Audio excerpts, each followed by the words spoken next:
এখানে উপর নিচ বিয়োগ করি 1 থেকে 1 বিয়োগ করলে কি হয় 0 এই 1 থেকে এই 1 বিয়োগ করলে কি হয় এই 1 থেকে কোনো কিছু বিয়োগ করার আছে তাহলে এই 1 রেখে দিলাম এই 1 থেকে p বিয়োগ করলে কি হয় 1 - p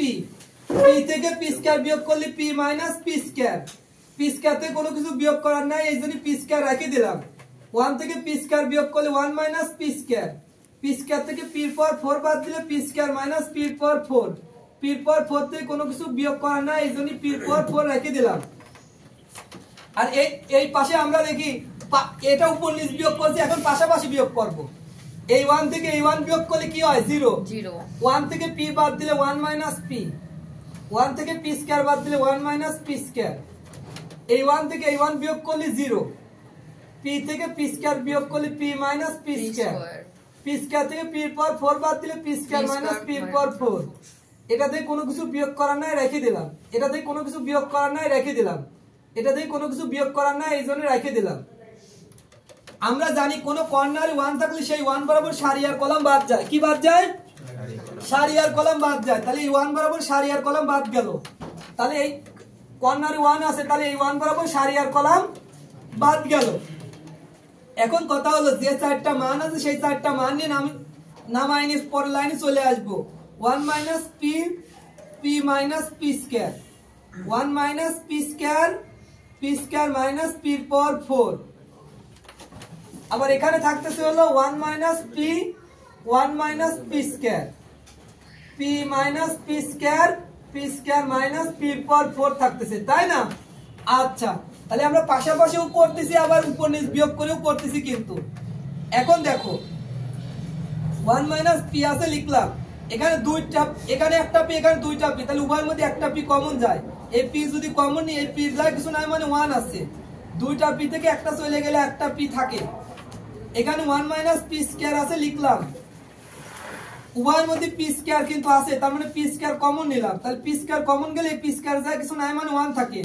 p এর পাওয়ার 4 থেকে p স্কয়ার চলে গেলে আরেকটা p স্কয়ার থাকে এখন দেখো এখানে দেখো 1 - p আছে 1 - p রাখলাম 1 - p স্কয়ার আছে 1 - p স্কয়ার রাখলাম এখানে উভয়ের মধ্যে একটা p কমন যায় তাহলে p যদি কমন নেই p যায় কিছু নাই মানে 1 আর দুইটা p থেকে একটা চলে গেছে একটা p আর থাকবে উভয়ের মধ্যে p স্কয়ার কমন যায় তাহলে এই p স্কয়ার অলরেডি কমন নিছি p স্কয়ার জায়গায় কিছু নাই মানে 1 আছে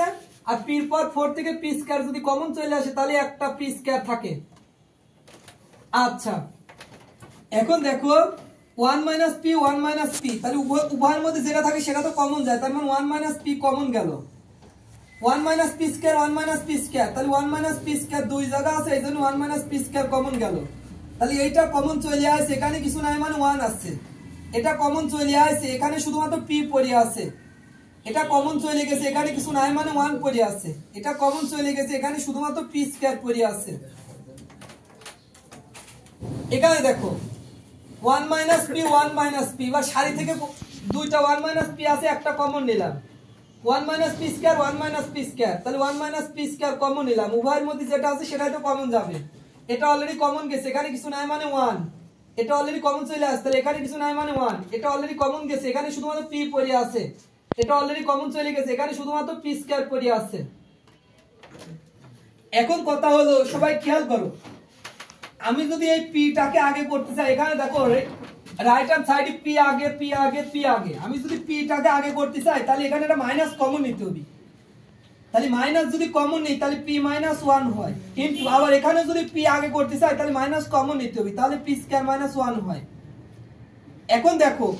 1 যদি p স্কয়ার এর সাথে গুণ করে তাহলে p স্কয়ার হয় আর নিচ থেকে উপরে গুণের জন্য মাইনাস p 1 এর সাথে গুণ করলে p হয়